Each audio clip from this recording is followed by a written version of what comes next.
ମୁଁ ଦୀପକ କୁମାର ଆପଣଙ୍କୁ ସ୍ୱାଗତ ଜଣାଉଛି ମିଷ୍ଟ୍ରିୟସ୍ ୱାର୍ଲ୍ଡ ଓଡ଼ିଆ ୟୁଟ୍ୟୁବ୍ ଚ୍ୟାନେଲର ଆଉ ଗୋଟିଏ ଭୟର ଏପିସୋଡ଼ରେ। ତ ସମୟକୁ ବେଶୀ ନଷ୍ଟ ନ କରି ଚାଲନ୍ତୁ ଆଜିର କାହାଣୀଟିକୁ ବିସ୍ତାର ଭାବରେ ଜାଣିବା। ଏହି ଘଟଣା ଆମ ସହିତ ଇନଷ୍ଟାଗ୍ରାମରେ ସେୟାର କରିଛନ୍ତି ସୁମିତ କୁମାର। ତେଣୁ ପ୍ରଥମେ ସୁମିତ ଭାଇଙ୍କୁ ବହୁତ ବହୁତ ଧନ୍ୟବାଦ, ଯେହେତୁ କି ସେ ତାଙ୍କ କାହାଣୀଟିକୁ ଆମ ସହିତ ସେୟାର କରିଛନ୍ତି।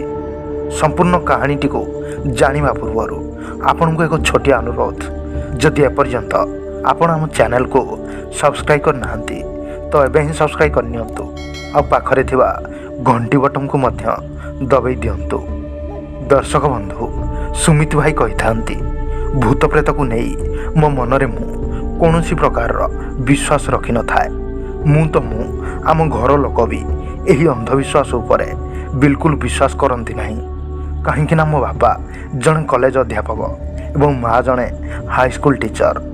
ଏଥିପାଇଁ ତ ଆମ ସମସ୍ତଙ୍କୁ ଭୂତ ପ୍ରେତ ଉପରେ ବହୁତ କମ୍ ବିଶ୍ୱାସ ଥିଲା। କିନ୍ତୁ ତାହା ନୁହେଁ ଯେ ଆମେ ଭଗବାନଙ୍କ ଉପରେ ବିଶ୍ୱାସ ରଖିନଥିଲୁ। ମୋ ମା', ଯିଏକି ସବୁଦିନ ଦୁର୍ଗା ମାତାଙ୍କ ମନ୍ଦିରକୁ ଯାଇ ଭକ୍ତିଭାବ ସହକାରେ ପୂଜା ଅର୍ଚ୍ଚନା କରି ଘରକୁ ଫେରିଥାଏ ଏବଂ ତାପରେ ଯାଇ ନିଜର ନୀତିଦିନିଆ କାମକୁ ଆରମ୍ଭ କରିଥାଏ। କାହିଁକିନା ଦୁର୍ଗା ମାତାଙ୍କର ମନ୍ଦିର ଆମ ଗାଁରେ ଥିଲା। ଯଦି ଆଜି ମୁଁ ଆଉ ଆମ ଘର ଲୋକ ସମସ୍ତେ ବଞ୍ଚିଛୁ ତ କେବଳ ମା' ଦୁର୍ଗା ମାତାଙ୍କ ଯୋଗୁଁ। ନହେଲେ ସେଦିନ ରାତିରେ ଆମେ ସମସ୍ତେ ଆମ ମୃତ୍ୟୁକୁ ଅତି ନିକଟରୁ ଦେଖିପାରିଥିଲୁ। କହିଥାନ୍ତି କି ଯେ ଯଦି ଆପଣ ଭଗବାନଙ୍କ ଉପରେ ଯେତିକି ଦୃଢ଼ ବିଶ୍ୱାସ ରଖିବେ ତ ଭଗବାନ ଆପଣଙ୍କୁ ତା'ର ପ୍ରତିବଦଳରେ ଦୁଇଗୁଣିତ ଅଧିକ ସନ୍ତୋଷଜନକ ଫଳ ପ୍ରଦାନ କରିଥାନ୍ତି। ବୋଧହୁଏ ସେଦିନ ମୋ ମା'ର ଦୁର୍ଗା ମାତାଙ୍କ ଉପରେ ଥିବା ଭକ୍ତିଭାବପୂର୍ଣ୍ଣ ଶ୍ରଦ୍ଧା ଯୋଗୁଁ ଆମେ ସମସ୍ତେ ବଞ୍ଚିଗଲୁ। ନହେଲେ ସେଦିନ ରାତିରେ ସେ ରକ୍ତ ପିଶାଚିନୀ ଡାହାଣୀଠାରୁ ବଞ୍ଚିବା ବିଲକୁଲ ଅସମ୍ଭବ ଥିଲା। ଏହି ଘଟଣାଟି ନ ଘଟିଥିବା ପୂର୍ବରୁ ଆମ ଘର ଲୋକଙ୍କର କାହାର ଜଣଙ୍କର ବି ଭୂତ ପ୍ରେତ ଉପରେ ଟିକିଏ ବି ବିଲକୁଲ ବିଶ୍ୱାସ ନଥିଲା। କିନ୍ତୁ ଏହି ଭୟଙ୍କର ଘଟଣାଟି ଯେତେବେଳେ ଆମ ସହିତ ଘଟିଗଲା ତ ଆମେ ସେହି ଦିନଠାରୁ ଭୂତ ପ୍ରେତ ନାଁ ଶୁଣିଲେ ଭୟରେ ଥରିଥାଉ ଏବଂ ସେହିଦିନ ଠାରୁ ବି ଆମେ ସମସ୍ତେ ସବୁଦିନ ପାଇଁ ସେ ଗାଁକୁ ଛାଡ଼ି ସହରକୁ ପଳାଇ ଆସିଲୁ। ପ୍ରକୃତରେ ଏହି ଘଟଣା ଆଜିକୁ ପାଖାପାଖି 7 ବର୍ଷ ତଳର କଥା। ଆଉ ସେ ସମୟରେ ମୋର ସବୁତକ ଧ୍ୟାନ କେବଳ ଭଲ ପାଠ ପଢ଼ିବା ଏବଂ ଭଲ ଚାକିରି କରିବା ଉପରେ ଥାଏ। କିନ୍ତୁ ତାହା ଭିତରେ ମୋର ଏମିତି ଏକ ଭୟଙ୍କର ଘଟଣା ସହିତ କେବେ ସାମ୍ନା ହେବ ବୋଲି ମୁଁ କଳ୍ପନା କରିନଥିଲି। ସେଦିନ ନବରାତ୍ରି ଥାଏ, ଯାହାଫଳରେ ପରିବାରର ସମସ୍ତ ଲୋକ ଆଜି ନିଶ୍ଚିନ୍ତ ମାର୍କେଟ ଯିବେ ଏବଂ ସପିଂ କରିବେ। ଆଉ ଆଜି ମୋ ବାପା ମୋତେ କିଛି ଗୋଟେ ଜିନିଷ ନିଶ୍ଚିନ୍ତ ସରପ୍ରାଇଜ୍ ଦେବେ।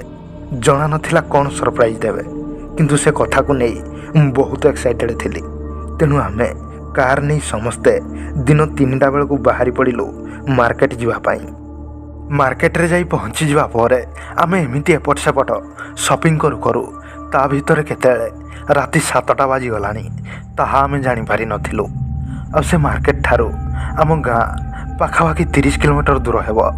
ତ ଆମକୁ ଘରେ ପହଞ୍ଚିଲା ବେଳକୁ ପାଖାପାଖି ଘଣ୍ଟାଏ କି 1.5 ଘଣ୍ଟା ସମୟ ଲାଗିଯିବ।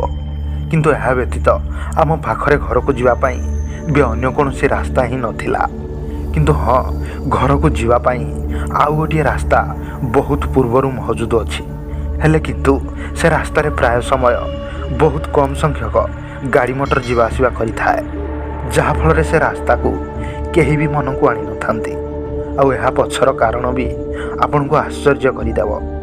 ଗାଁ ଲୋକଙ୍କର କହିବା ଅନୁଯାୟୀ ସେ ରାସ୍ତାରେ ଗୋଟିଏ ରକ୍ତ ପିଶାଚ ଡାହାଣୀର ଆତ୍ମା ଘୁରି ବୁଲିଥାଏ। କେବଳ ଏତିକି ହିଁ କାରଣ ଯୋଗୁଁ ଲୋକମାନେ ସେ ରାସ୍ତାରେ ଯିବା ଆସିବା ସବୁଦିନ ପାଇଁ ବନ୍ଦ କରିଦେଇଛନ୍ତି। ଗାଁର ସବୁଠୁ ବଡ଼ ମଦନ ଦାଦା ତାଙ୍କର କହିବା ଅନୁଯାୟୀ ସେ ରାସ୍ତାରେ ବାରମ୍ବାର ଅନେକ ଗୁଡ଼ିଏ ଭୟଙ୍କର ଘଟଣା ଘଟିଯାଉଛି, ଯାହାଫଳରେ ସେ ରାସ୍ତାକୁ ସବୁଦିନ ପାଇଁ ଆମ ଲୋକମାନଙ୍କ ଦ୍ୱାରା ହିଁ ବନ୍ଦ କରିଦିଆଯାଇଛି। କିନ୍ତୁ ସେ ସମୟରେ ଆମକୁ ଏହା ଲାଗୁଥିଲା ଯେ ଗାଁର ଲୋକ ତ ବେଶୀ ପଢ଼ାଲିଖା ନୁହେଁ, ଯାହାଫଳରେ ତାଙ୍କ ଭିତରେ ଏମିତି ଅନ୍ଧବିଶ୍ୱାସ ଭରି ରହିବାଟା କିଛି ବଡ଼ କଥା ନୁହେଁ। କିନ୍ତୁ ଏହିପରି କଥା ଉପରେ ଆମ ସମସ୍ତଙ୍କୁ ବିଲକୁଲ ଟିକିଏ ବି ବିଶ୍ୱାସ ନଥିଲା। କିନ୍ତୁ କହିଥାନ୍ତି ନା, ଯେ ସମୟ ସାଥିରେ ସାଥିରେ ମନୁଷ୍ୟର ବିଚାର ବିମର୍ଶ ବି ବଦଳି ଯାଇଥାଏ ଏବଂ ଏମିତି ହିଁ କିଛି ଆମ ସହିତ ଆଗକୁ ଘଟିବାର ଥିଲା, ଯାହାକୁ ଆମେ କେବେ ବି ବିଶ୍ୱାସ କରିନଥାଉ। ତେଣୁ ଆମେ ବଜାରରୁ ଜିନିଷପତ୍ର କିଣି ସାରିବା ପରେ ବହୁତ ମୌଜ ମସ୍ତି କରି ଆସି ଗାଡ଼ି ଭିତରେ ବସିଗଲୁ ଏବଂ ତାପରେ ବାପା ଗାଡ଼ି ନେଇ ସିଧା ଗୋଟିଏ ଏଜେନ୍ସି ପାଖକୁ ଆସିଲେ। ପ୍ରଥମେ ତ ମୁଁ ଦେଖିକି କିଛି ବୁଝିପାରିଲିନି, ବାପା ଏମିତି ହଠାତ୍ ଏଜେନ୍ସି ପାଖକୁ କାହିଁକି ନେଇ ଆସିଲେ, ଏଜେନ୍ସି ପାଖରେ କାମ କ'ଣ? ତ ଏହି କଥା ଯେତେବେଳେ ମୁଁ ବାପାଙ୍କୁ ପଚାରିଲି ତ ବାପା ମୋତେ କହିଲେ, ତୋତେ ମୁଁ ଜଲ୍ଦି ଗୋଟିଏ ଭଲ ବାଇକ୍ ଦେବା ପାଇଁ ଯାଉଛି ଏବଂ ସେଥିପାଇଁ ତ ଆମେ ଏଠାକୁ ଆସିଛନ୍ତି। ବାପାଙ୍କ ଠାରୁ ଏହି କଥା ଶୁଣି ମୋ ମନ ଖୁସିରେ ନାଚି ଉଠିଲା, କାହିଁକିନା ମୁଁ ଆଜିକୁ 5 ମାସ ହେଲା ବାପାଙ୍କ ପଛରେ ପଡ଼ିଛି କି ମୋତେ ଗୋଟିଏ ବାଇକ୍ ଦରକାର। ଯାହା ହେଉ ଶେଷରେ ବାପା ମୋ ମନ କଥା ଜାଣିପାରି ବାଇକ୍ଟିଏ ଦେବା ପାଇଁ ସ୍ଥିର କରିଛନ୍ତି ଆଉ ଏହା ହିଁ ମୋ ପାଇଁ ସବୁଠୁ ବଡ଼ ଥିଲା। ତେଣୁ ଆମେ ସେ ଏଜେନ୍ସି ପାଖରେ ଏମିତି କିଛି କାଗଜପତ୍ରର ଫର୍ମାଲିଟି ପୂରଣ କରୁ କରୁ ପାଖାପାଖି 3 ଘଣ୍ଟା ସମୟ ବିତିଗଲା। କାଗଜପତ୍ରର ସବୁ ଫର୍ମାଲିଟି ପୂରଣ କରିସାରିବା ପରେ ଆମେ ଆସି ଗାଡ଼ି ଭିତରେ ବସିଗଲୁ। ସମୟ ଦେଖିଲା ବେଳକୁ ରାତି 10ଟା। ତ ବାପା ଆମକୁ କହିଲେ, ଦେଖ ଆଜି ହୋଟେଲରେ ଖାଇନେଲେ କେମିତି ହୁଅନ୍ତା, ଆଉ ତାପରେ ଆମେ ବି ଅନେକ ଦିନ ହେବ ହୋଟେଲରେ ଖାଇନାହାନ୍ତି। ବାପାଙ୍କର କଥା ଶୁଣି ମୋତେ ପୁରାପୁରି ଠିକ୍ ଲାଗିଲା, କାହିଁକିନା ଏବେ ଘରକୁ ପହଞ୍ଚିଲା ବେଳକୁ ଅନେକ ରାତି ହୋଇଯିବ ଆଉ ତାପରେ ପୁଣି କେତେବେଳେ ରୋଷେଇ ହେବ, ପୁଣି ତାପରେ କେତେବେଳେ ଖାଦ୍ୟ ଖିଆ ହେବ। ତେଣୁ ଆମେ ଡିସାଇଡ଼୍ କଲୁ ଯେ ହୋଟେଲରେ ଖାଇନେଲେ ଆମ ପାଇଁ ଭଲ ହେବ। ଏହି କଥା ଚିନ୍ତା କରି ହୋଟେଲରେ ଖାଦ୍ୟ ଖାଇସାରିବା ପରେ ଆସି ଗାଡ଼ି ଭିତରେ ବସିଗଲୁ କି ଅଚାନକ ବାପା ମୋତେ କହିଲେ, ଆରେ ଯଦି ଆମେ ସେ ରାସ୍ତାରେ ଯିବା କେମିତି ହୁଅନ୍ତା, ଯେଉଁ ରାସ୍ତାରେ ଲୋକମାନେ କହୁଛନ୍ତି ଯେ କୁଆଡ଼େ ଆତ୍ମା ଘୁରି ବୁଲୁଛି। ତେଣୁ ମୁଁ ବାପାଙ୍କ କଥା ଶୁଣି ତାଙ୍କୁ ପ୍ରତି ଉତ୍ତର ଦେଇ କହିଲି, ହଁ ହଉ ଠିକ୍ ଅଛି ଚାଲ। କାହିଁକିନା ଆମେ ଚିନ୍ତା କଲୁ ଯେ ଯଦି ଆଜି ଆମେ ସେ ରାସ୍ତାକୁ ପାର କରି ଯାଉଛନ୍ତି ତ ଲୋକମାନଙ୍କ ମନରେ ଥିବା ଅନ୍ଧବିଶ୍ୱାସ ସବୁଦିନ ପାଇଁ ଲୋପ ପାଇଯିବ ଆଉ ତାହା ସହିତ ଆମ ବାହାଦୁରୀ ବି ସବୁଆଡ଼େ ଚର୍ଚ୍ଚା ପାଇବ। ମନରେ ଏହିସବୁ ଚିନ୍ତାଧାରାକୁ ନେଇ ଆମେ ସେଠାରୁ କିଛି ବାଟ ଆଗକୁ ଯାଇ ରାଇଟ୍ ସାଇଡ଼୍ରେ ପଡ଼ୁଥିବା ସେହି ରୋଡ଼ ଆଡ଼କୁ ଟର୍ନ କରିନେଲୁ, କାହିଁକିନା ସେ ରାସ୍ତା 13 କିଲୋମିଟର ଦୂର ଆମ ଗାଁ ଠାରୁ, ଯାହାଫଳରେ ଆମେ ଅଧଘଣ୍ଟାଏ ଭିତରେ ବି ପହଞ୍ଚି ପାରିବୁ। ତେଣୁ ସେ ସମୟରେ ଆମେ ସେହି ରାସ୍ତାକୁ ଚୟନ କରିବା ଆମ ପାଇଁ ସବୁଠାରୁ ଭଲ ଥିଲା। ଆଉ ଏବେ ଆମେ ସେ ରାସ୍ତାରେ କିଛି ବାଟ ଆଗକୁ ଯାଇଥାଉ କି ଅଚାନକ ସେ ରାସ୍ତାରେ ଆମକୁ ଜଣେ ଲୋକ ଦେଖିବାକୁ ମିଳିଲା। ତା ବୟସ ଏହି ପାଖାପାଖି 40ରୁ 45 ବର୍ଷ ଭଳି ହୋଇଥାଇପାରେ। ପ୍ରଥମେ ତ ସେ ଆମ ଗାଡ଼ିକୁ ହାତ ମାରି ଅଟକାଇଲା ଏବଂ ତାପରେ ସେ ଆମକୁ କହିଲା, ଭାଇ ତମେ କ'ଣ ସୁଦାମପୁର ଯାଉଛ? ଏହି କଥା ଶୁଣି ବାପା କହିଲେ, ହଁ ହଁ ଆମେ ସୁଦାମପୁର ଯାଉଛୁ, ତମେ ଯିବ କି? ଏହି କଥା ଶୁଣି ସେ ଲୋକଟି ଆମକୁ କହିଲା, ଭାଇ ଆପଣ ବିଲକୁଲ ସେ ରାସ୍ତାରେ ଯାଆନ୍ତୁନି, ନହେଲେ ମୃତ୍ୟୁ ଆପଣଙ୍କୁ ଆଗରେ ଜଗି ବସିଥିବ।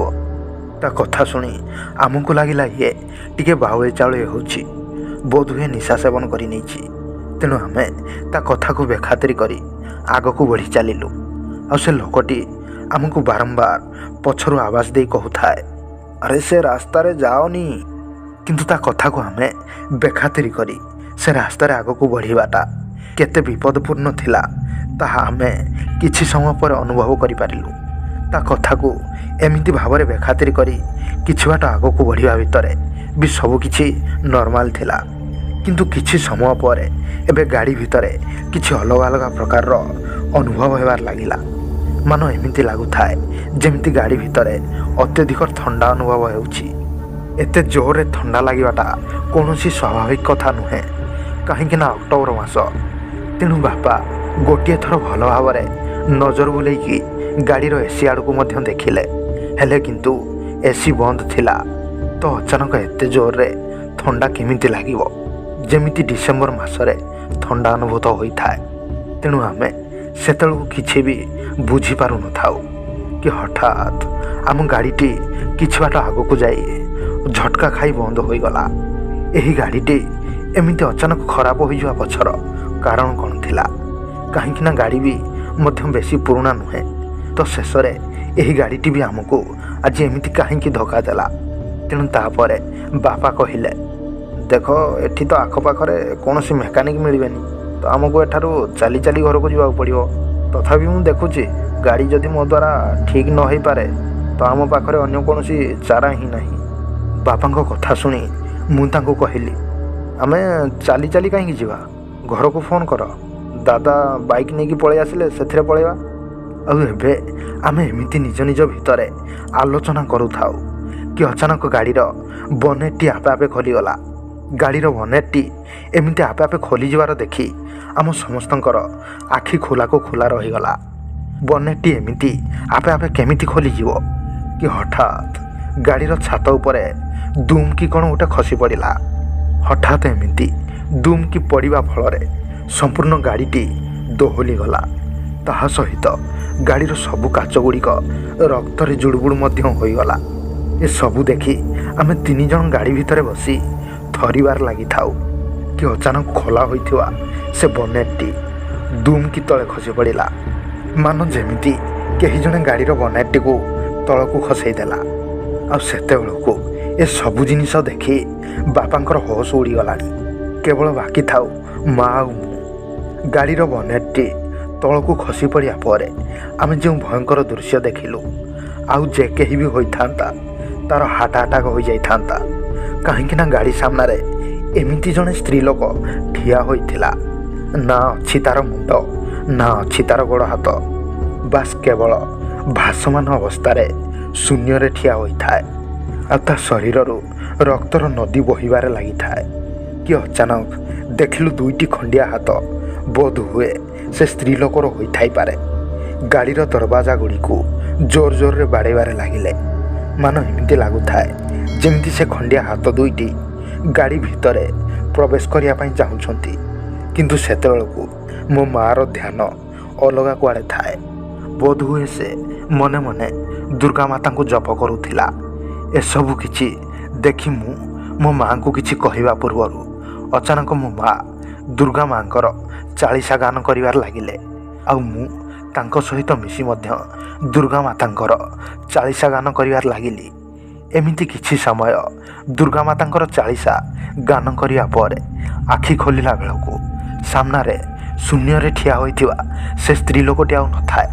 କିନ୍ତୁ ଏବେ ବି ସେ ଖଣ୍ଡିଆ ହାତ 2ଟି ଗାଡ଼ି ଭିତରକୁ ପ୍ରବେଶ କରିବା ପାଇଁ ଗାଡ଼ିର ଏପଟ ସେପଟ ଚାରିଆଡ଼େ ଘୁରି ବୁଲୁଥାନ୍ତି। କି ପୁଣି ଥରେ ମୋ ମା ଦୁର୍ଗା ମାତାଙ୍କର ଚାଳିଶା ଜପ କରି କରି ଗାଡ଼ି ଭିତରେ ଥିବା ଦୁର୍ଗା ମାତାଙ୍କର ସିନ୍ଦୁରକୁ ଆଣି ଆମ ସମସ୍ତଙ୍କ ମୁଣ୍ଡରେ ଲଗାଇ ଦେଲେ ଏବଂ ନିଜେ ମଧ୍ୟ ନିଜ ମୁଣ୍ଡରେ ଲଗାଇ ହେଲେ। ଆଉ ସେଥିରୁ ବଞ୍ଚିଥିବା କିଛି ସିନ୍ଦୁରକୁ ଗାଡ଼ିର କାଚ ଗୁଡ଼ିକୁ ତଳକୁ ଖସେଇ ସେ ଖଣ୍ଡିଆ ହାତ 2ଟି ଉପରକୁ ଜଲ୍ଦି ଫୋପାଡ଼ି ଦେଲେ। ଆଉ ଯେମିତି ସେ ଖଣ୍ଡିଆ ହାତ 2ଟି ଉପରେ ଦୁର୍ଗା ମାତାଙ୍କର ସିନ୍ଦୁର ପଡ଼ିଛି କି ମୋ ଆଖି ସାମ୍ନାରେ ସେ ହାତ 2ଟି ଆପେ ଆପେ ଜଳିଗଲା ଏବଂ ଭସ୍ମ ହୋଇଯାଇ ଶୂନ୍ୟରେ ମିଶିଗଲା। ଏସବୁ କିଛି ଘଟିଯିବା ପରେ ଧୀରେ ଧୀରେ ପୂର୍ବ ପରି ନର୍ମାଲ ହୋଇଗଲା। ଆଉ ଗାଡ଼ି ଭିତରେ ବି ମଧ୍ୟ ସେତେବେଳକୁ ସେତେଟା ଆଉ ଥଣ୍ଡା ଅନୁଭୂତ ହେଉନଥାଏ। ଆଉ ବାପା ବି ମଧ୍ୟ ସେତେବେଳକୁ ହୋସ୍କୁ ଫେରି ଆସିଲେଣି। ତେଣୁ ବାପା ଯେତେବେଳେ ଗାଡ଼ିକୁ ରିଷ୍ଟାର୍ଟ କଲେ ତ ଗାଡ଼ିଟି ବି ମଧ୍ୟ ଗୋଟିଏ ଥରକେ ଷ୍ଟାର୍ଟ ହୋଇଗଲା। ତେଣୁ ଆମେ ଆଉ ଅଧିକ ବିଳମ୍ବ ନ କରି ତୁରନ୍ତ ସେଠାରୁ ଘରକୁ ପଳାଇ ଆସିଲୁ। ଘରେ ଆସି ପହଞ୍ଚିବା ପରେ ବାପା କିଛି ଦିନ ବେମାରରେ ପଡ଼ି ରହିଲେ। କିନ୍ତୁ ମାଆଙ୍କର ଦୁର୍ଗା ମାତାଙ୍କ ପ୍ରତି ଭକ୍ତିଭାବପୂର୍ଣ୍ଣ ଶ୍ରଦ୍ଧା ଯୋଗୁଁ କିଛି ଦିନ ପରେ ବାପା ପୂର୍ବ ପରି ସୁସ୍ଥ ହୋଇଗଲେ। ଆଉ ଏମିତି ଭାବରେ ଆମେ ସେଦିନ ଦୁର୍ଗା ମାତାଙ୍କ ଆଶୀର୍ବାଦରୁ ବଞ୍ଚି ଯାଇଥିଲୁ। ଯଦି ଆପଣଙ୍କ ମନରେ ଦୁର୍ଗା ମାତାଙ୍କ ପ୍ରତି ଶ୍ରଦ୍ଧା ଏବଂ ବିଶ୍ୱାସ ଥାଏ ତ କମେଣ୍ଟରେ ଜୟ ମା ଦୁର୍ଗା ନିଶ୍ଚିନ୍ତ ଲେଖନ୍ତୁ। ଦର୍ଶକ ବନ୍ଧୁ, ଆପଣ ଯେକୌଣସି ବି ଠାକୁରଙ୍କୁ ଆରାଧନା କରୁଛନ୍ତି ଭକ୍ତିଭାବ ସହିତ ଆରାଧନା କରନ୍ତୁ। ଦେଖିବେ ନିଶ୍ଚିନ୍ତ ସେ ଆପଣଙ୍କ ଦୁଃଖ ଦୁର୍ଦ୍ଦଶା ଦୂର କରିଦେବେ। ତ ଦର୍ଶକ ବନ୍ଧୁ, ଇଏ ଥିଲା ସୁମିତ କୁମାର ଭାଇ ସେୟାର କରିଥିବା ଆଜିର କାହାଣୀ।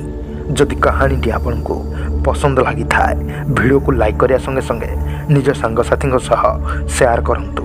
ଆଉ ଭବିଷ୍ୟତରେ ଏହିଭଳି ଭୟଙ୍କର କାହାଣୀ ଗୁଡ଼ିକ ସର୍ବପ୍ରଥମେ ଶୁଣିବା ପାଇଁ ତଳେ ଥିବା ଲାଲ କଲର୍ ସବସ୍କ୍ରାଇବ୍ ବଟନ୍କୁ ଅନ୍ କରି ପାଖରେ ଥିବା ଘଣ୍ଟି ବଟନ୍କୁ ଦବାଇ ଦିଅନ୍ତୁ। ତ ଦର୍ଶକ ବନ୍ଧୁ, ଆଜି ପାଇଁ ଏତିକି। ପୁଣି ଦେଖା ହେବ ଗୋଟିଏ ନୂଆ ଏପିସୋଡ଼ରେ। ସେ ପର୍ଯ୍ୟନ୍ତ ବିଦାୟ ଦିଅନ୍ତୁ। ଧନ୍ୟବାଦ।